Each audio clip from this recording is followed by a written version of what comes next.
If you've ever considered purchasing the Canon SL2, this is the video for you. Let's get you tech equipped.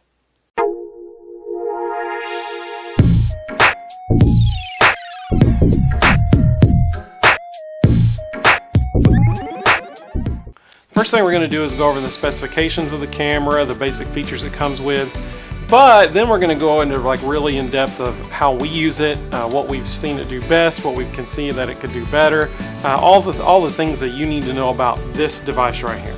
Just real basic, this is in North America, it's known as the Canon EOS Rebel SL2. If you are watching this outside of North America, you know it as the Canon EOS 200D. Same camera. First of all, first impressions with it, it feels great in your hand. It feels great in your hand. But the first thing anybody is going to notice about this camera is its size. It is so small and compact and lightweight. That's what makes this camera so great.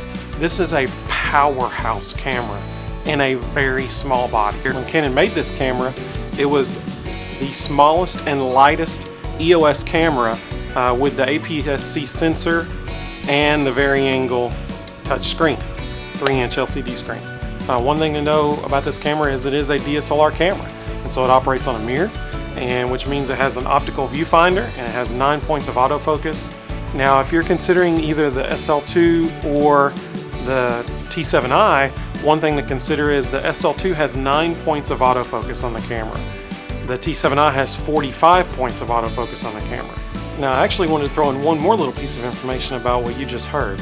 Yes, the Canon SL2 does have 9 points of autofocus on the camera, and the Canon T7i has 45 points of autofocus on the camera. However, the Canon M50 has 99 points of autofocus on that camera, which is an incredible feature of that camera. Let's get back to the footage. However, the T7i is larger than this camera, so personally, I've never had issues with the 9 points of autofocus. I mean, I can focus anywhere I want to on this camera. Whenever I'm in live view on this, I never have issues with focus as far as like I want to focus here, I want to focus there. It does a fantastic job focusing. And it can focus in wide ranges of field as well. So I wouldn't let that be a factor that deters me from this camera because I've never had issues with it. And I've been using it for almost a year now. Just some basic features. It comes with this kit lens right here. This kit lens is an 18 to 55 millimeter lens. It's a fantastic lens, and we're actually going to do demonstrations on this channel comparing this lens to an L series lens, and you'll get to see how the quality is really comparable. Just to give you an example of the image quality that can come out of the SL2, here are some photos we've taken recently.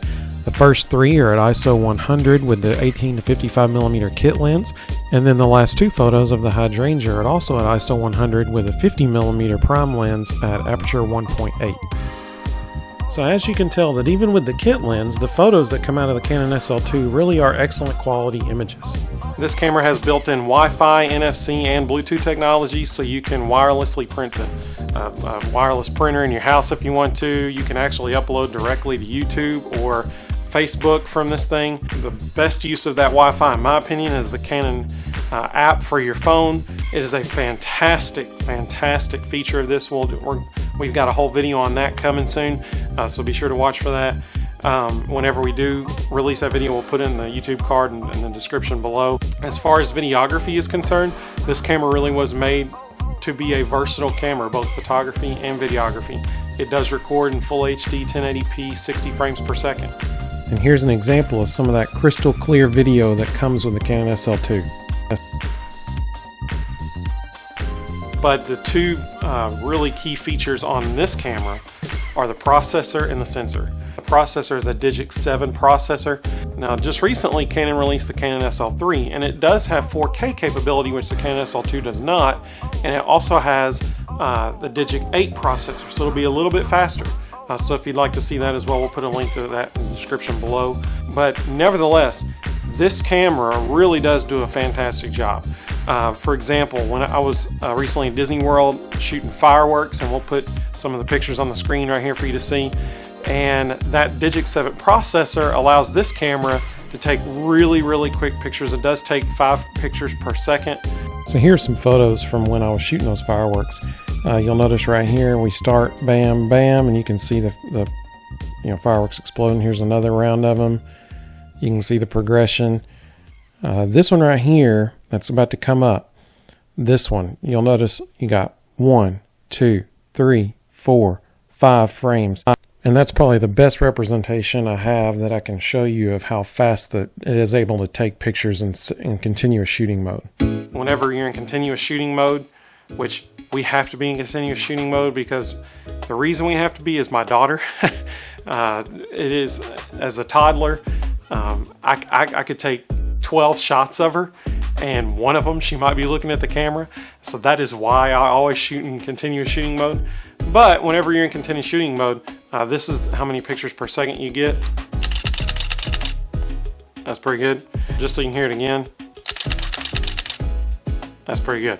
So this camera, whenever I'm shooting fireworks, I never really have issues. I can always go bam, bam, bam, bam, bam, and then it takes just a quick second to register those, and then bam, bam, bam, bam, bam again right here. If you want to hear the turnaround time, here it is.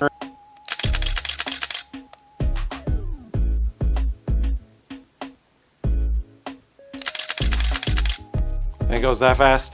Or if you want to take another one before that little quick turnaround time, it sounds like this. And now I'm just holding down the button. And it would slow down to that speed.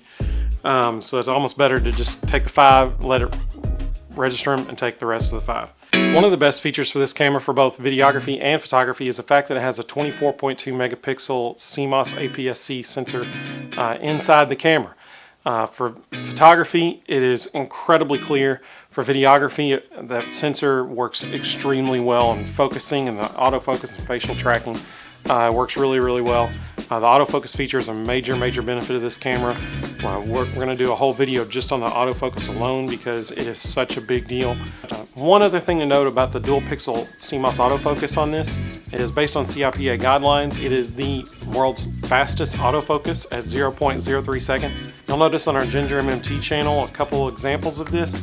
We do one feature with it in the intro bumper at the beginning of every video. You'll notice that we are focused on the castle and then it focuses on Ginger. It's fast, it works, it's great, and you can control it. Honestly, one of the most important assets of this camera is the vari-angle screen, the fully articulating screen. It helps you get the shot set up if you need to look at yourself, to get the shot ready. It's just an invaluable asset.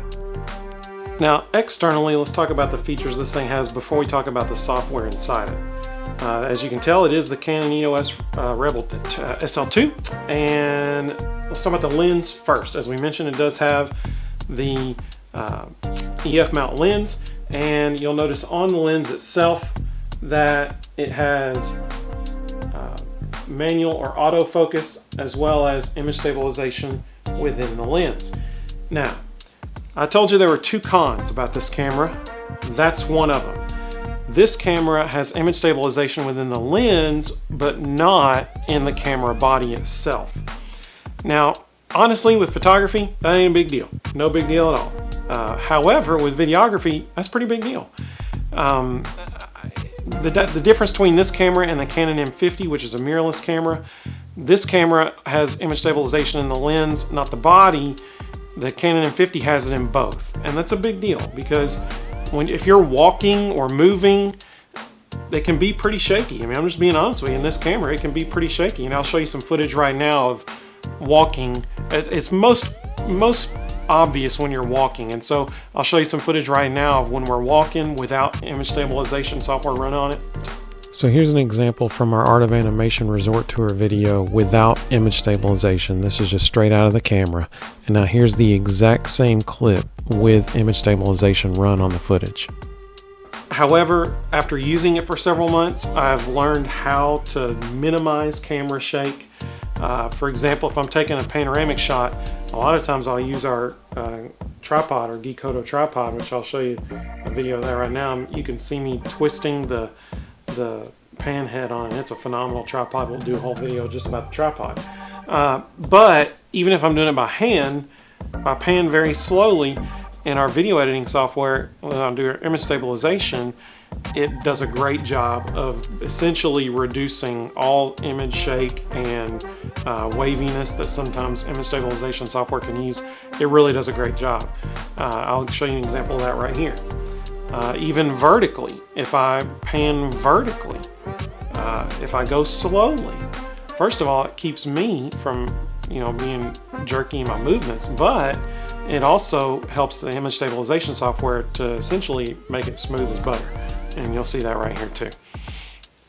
But so that's one thing to consider. There is not image stabilization in the body, only in the lens. But like I said, if you're using it for photography alone, you ain't got to worry about that. But if you're using it for videography, it may be something to consider, honestly. Now I know I just mentioned I learned how to get around the lack of image stabilization within the body. But I'll be honest with you, the best way to get around that is if you were to get a Moza Aircross gimbal for this, which I know it's $300, but if you were to get that, then that would be the most cost-effective DSLR gimbal. And actually, that gimbal is made for mirrorless cameras, but because of the size of this one, because it's so compact and so lightweight, it will actually work for that gimbal. And then you would have buttery smooth footage with this camera, and that would be a phenomenal deal. That, in my opinion, is the best setup you could ask for, value-wise. As far as other features of this, one of the features why we purchased this camera was this little compartment right here. We already told you the deciding factor was the EF mount lens system. Yes, the M50 does have image stabilization within the body, but you're limited lens-wise with the very few choices as of right now. Now that could change in the future, which I'm sure it will, but as of right now, you're limited. Whereas this one, you got tons of variety in lenses. But one thing you just heard us mention that was a deciding factor and why we purchased the SL2 instead of the M50 is the versatility of the EF lens system. Now, I did want to mention this. If you wanted to get the Canon M50, in theory, you could still use an EF or EFS lens. However, you would have to buy a converter piece that I believe as of the time of the recording of this video is about $100 on Amazon. But then you could have the versatility of all the EF and EFS lenses on the EF-M, which is the mirrorless lens system. And you just have that converter in between the camera and the EF or EFS lens. Now, I cannot give you a personally informed or personal experience review of the image quality that comes out of the Canon M50 after you have that converter in between the body and the lens, because I've never seen it personally, what it looks like, the image quality of the photos or the videos. I assume it's probably pretty good, and if you wanted to go that route, that could also be a very viable option, and I'll put a link to that description or I'll put a link to that product in the description below, and that might be something to consider as well. But another feature, what sold us on this, probably the second reason, was this right here. You have an external mic input on the camera itself. That is a big deal. The reason that's such a big deal, this thing has it's pretty good. This camera has a pretty good internal microphone. Whenever you're in like a large area with a lot of sound, it can kind of be overwhelmed by that. However, that's why we use a Takstar shotgun mic a whole lot, because it grabs everything right in front of the camera, which is what we want, because a lot of times we're in a large area and Ginger may be right in front of the camera and I want to hear her, not everything else. And so we use that shotgun mic and it does a great job. One thing to consider, like the Canon G7 X. The G7 X is a great camera, particularly in low light settings. The other thing about this that I think could be a con is that it doesn't do that great in low light settings. But honestly, if you're doing like serious videography and stuff, you shouldn't be in low light settings. You should have as much light as possible, whether that's natural or artificial. You should have light. I mean, that's the bottom line. The only reason I could see why someone would need something that performs well in low light settings is if you're like the Tim Tracker and you go, which he uses the G7 X all the time. But if you're using that for like low light settings, like in dark rides at Walt Disney World, if you're in like the Haunted Mansion or the Journey of the Little Mermaid, if you're in the Winnie the Pooh ride, something like that, then you got to have an excellent camera in low light. That wouldn't be this one. But once again, if you're not doing that, which is a very, very, very small percentage of the world, if you're not doing that, you're doing regular videography stuff, this is perfect. Like, you don't want low light, you want a lot of light. I mentioned the Tim Tracker. He actually is considering getting a different camera. He considered the Canon M50 because of the autofocus. Because the G7 X does great in low light, however, it doesn't do as well with the autofocus. And this has the same autofocus as the Canon M50. So, all in all, this is, in my opinion, the best value for your money. I'm just being honest with you. It's the best value for your money. External mic input, dual pixel autofocus, EF mount lens. That's pretty good, man. That is pretty good. Elsewhere on the exterior of this, on this side, you've got an HDMI output and a mini USB output over here. And then you will notice it does come, whenever you order, it does come with a Canon strap, and it connects here and here. You will notice that I do not have mine on there because I use a different camera strap that I love, and we'll do a whole video on that too. As far as the top of this camera, you'll notice very simple to turn on and off. That's the camera. That's for video, and you can hear the mirror flip up just then. Camera, there goes the mirror again, and off. Up here, this adjusts your aperture, this wheel right here. You'll notice all the different modes on the front of the camera here. You'll notice right now I've got it in AV, which is aperture priority mode. That's typically what I shoot in. However, sometimes I'll adjust the ISO or the shutter speed, that kind of thing. Typically I'm adjusting the shutter speed. What you don't want to be in on this is auto, which is the green one right there. You really don't want that for many, many reasons. You at least want to be in aperture priority mode, and you can see all the other ones as well. On the scenes, there are different options. So if I were to click on Q and tap this, you got portrait, group photo, landscape, sports, kids. It cracks me up. Shooting kids in motion, continuous shooting with subject kept in focus. Close-up, food, night portrait, handheld night scene. And that's when you don't have a tripod with you and you need to let light into the camera, but you don't have a tripod, so it's got to stay very still, so you can allow the shutter to be open longer to get light in the camera, and HDR backlight control. So those are the different scenes available in the Canon SL2. Notice this button right here. That is a very important button for multiple reasons. One, whenever you turn on the camera to go into photography mode, the camera assistant comes up, which by the way is a great feature of this, particularly for beginners. It helps you understand what is going on, and we'll talk about that here in a minute. But if you hit that live view button right there, it goes from the camera assist into live view. Okay. When you go into video mode, you hit that button right there to start recording, and you can see the little red dot right there. Now it's recording. Alright, and then to stop recording you push it again. Okay,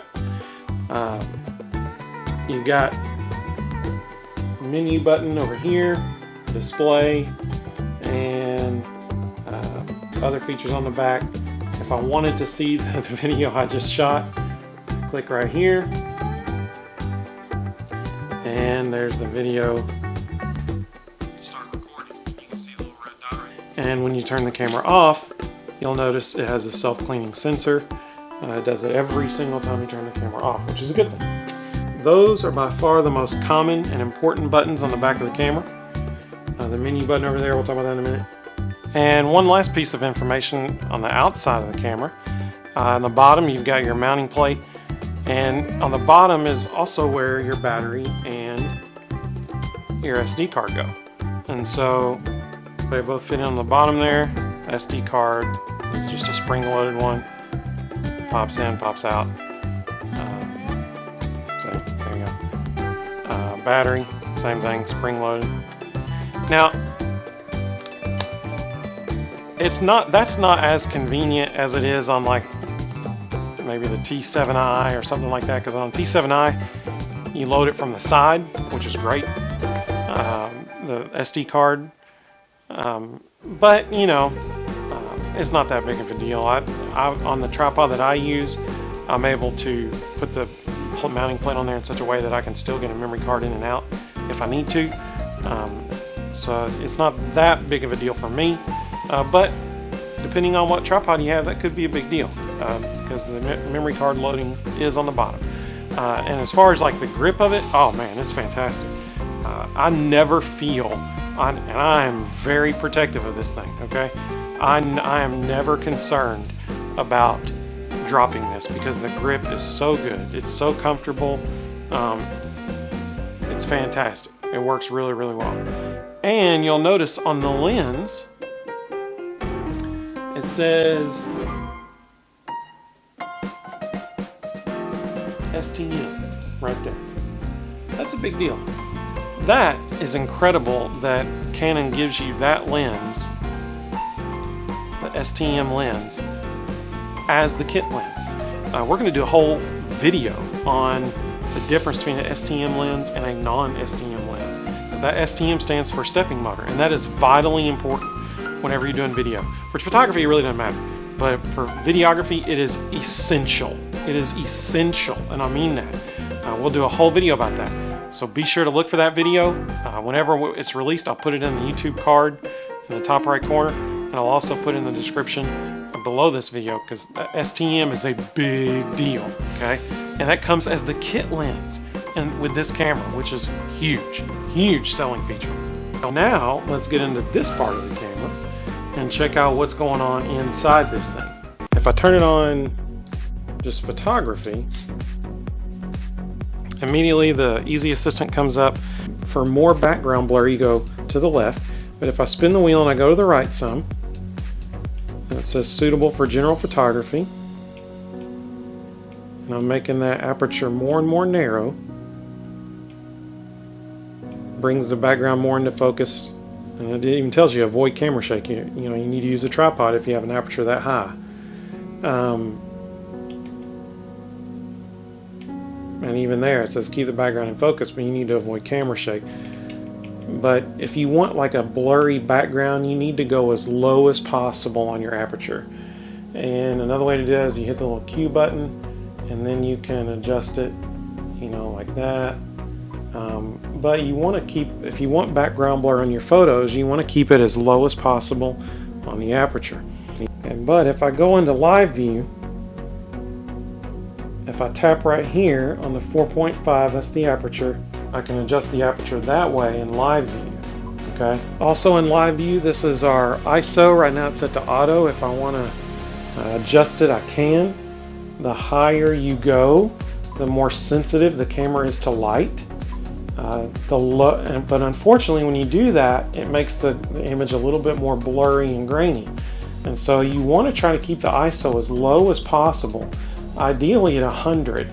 But we're going to put it on auto, and in this particular setting with this light, when I hit the shutter button, it focuses on the Boya, and you'll notice the Boya mic, and you'll notice this is ISO 400.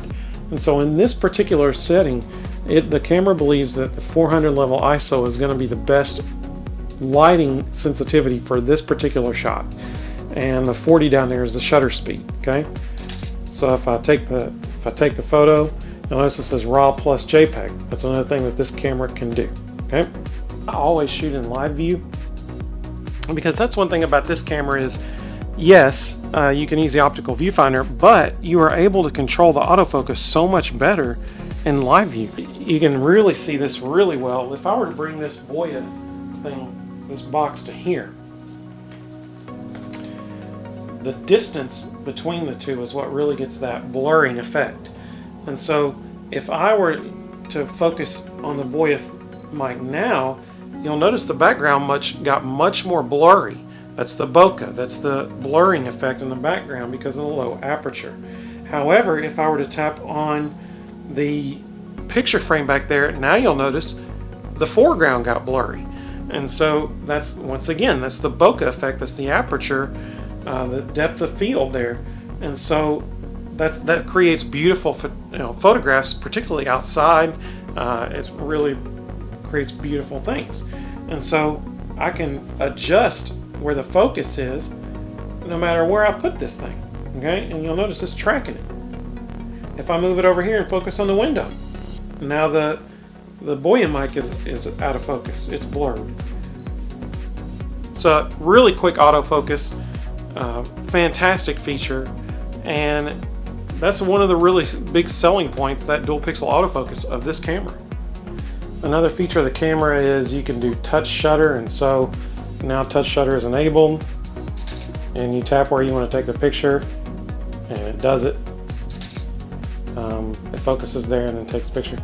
I personally don't like that because I end up inevitably touching the screen by accident, and it's like taking pictures, and that can be kind of frustrating. Over here, if we tap on this Q, you see all the different options we have to change what we want to do. Here's the autofocus. You have 3 different methods of autofocus. This is a zone autofocus, and so you can tap what zone on the camera you want the focus to stay on. So if I select that, you'll notice right now it's not in the middle. If I go up here, then it's always going to focus there. That works primarily in video mode. So you can see it changes where the zone is. If I were to move to point autofocus, it focuses on one point and stays there. Okay. This one creates the tracking mode, facial identification and tracking. That's what I'll use by far the most often. Over here you can choose if you want 30 frames per second, 60 frames per second, 24 frames per second.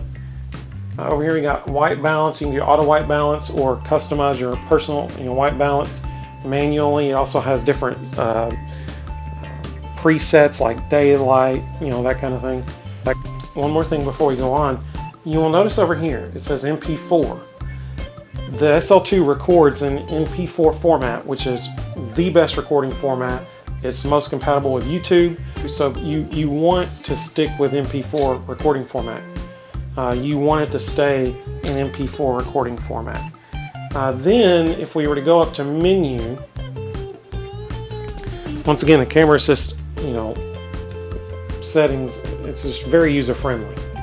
And so if I tap on this sound recording, I've got it set to manual.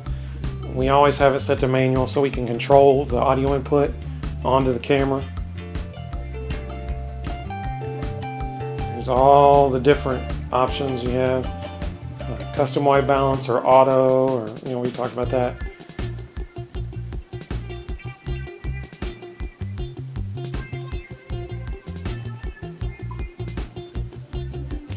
And the playback settings.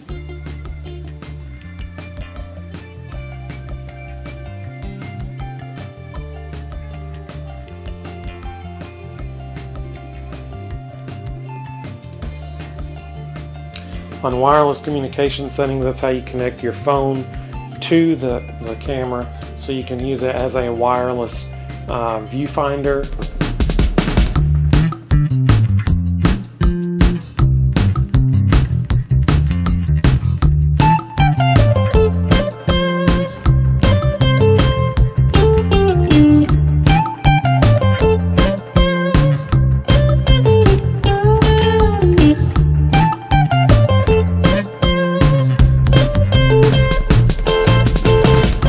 Whenever you're in camera mode and you click on menu, you'll notice the menu changes a little bit.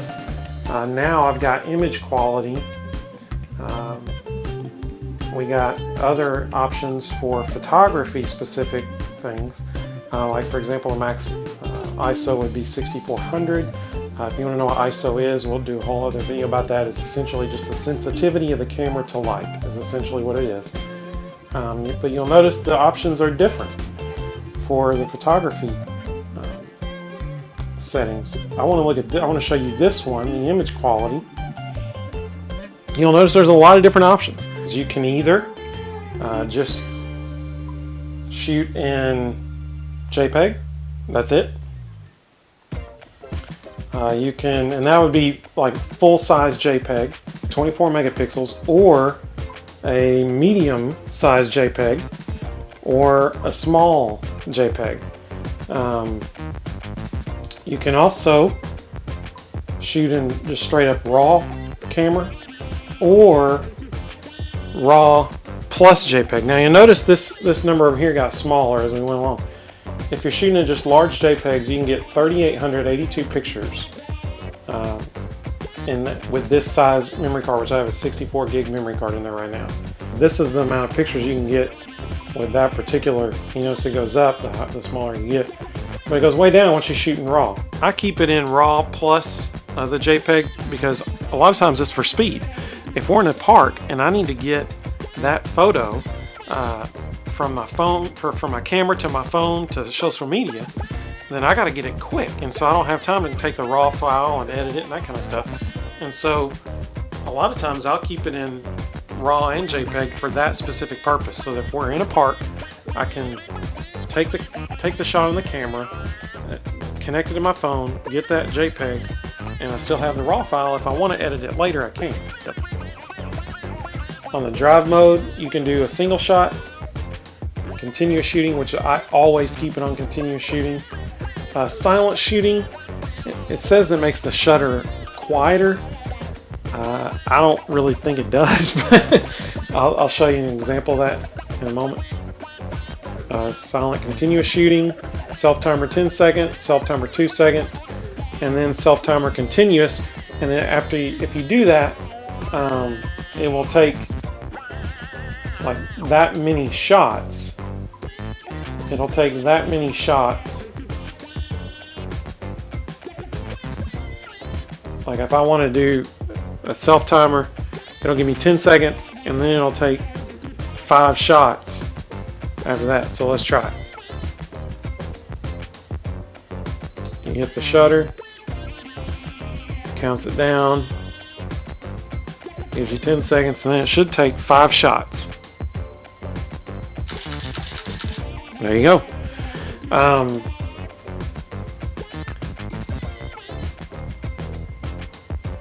And there's 1, 2, 3, 4, 5 shots right there.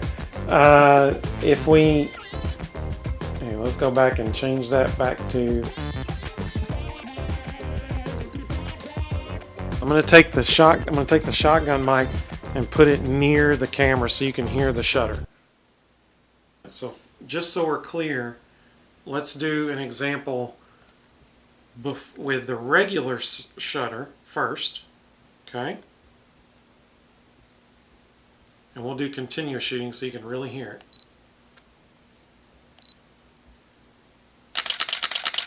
Okay, that's the normal shutter sound. Now we'll do the silent continuous shooting.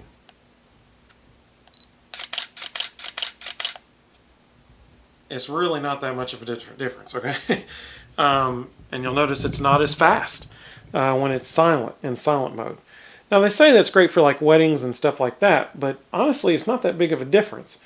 And so that's why I keep it in continuous shooting mode. Thank you so much for watching this video. I hope it's been helpful for you. I hope maybe now you understand the Canon SL2 a little bit better.